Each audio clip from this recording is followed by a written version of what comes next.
আসসালামু আলাইকুম এভরিওয়ান। এখানে রান্না করেছি জালি কুমড়া দিয়ে ডাল দিয়ে। প্রথমে দিয়েছি 1 কাপ মসুরের ডাল, তারপরে দিয়েছি পরিমাণ মতো পানি, হাফ চামচ হলুদ, হাফ চামচের চেয়ে কম গুঁড়া মরিচ, হাফ চামচ ধনিয়া জিরা, স্বাদ মতো লবণ, পেঁয়াজ কুচি, কাঁচামরিচ ফালি, হালকা একটু তেল দিয়ে বসিয়ে দিয়েছি। যখন পানিটা বলকিয়ে একদম ডালটা ফুটে আসছে তখন জালি কুমড়া স্লাইস করে এখানে দিয়ে দিয়েছি।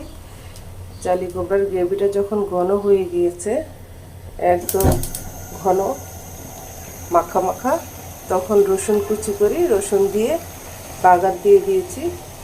দেখতে এমন হয়েছে, মাশাআল্লাহ এত টেস্টি হয়েছে এটা,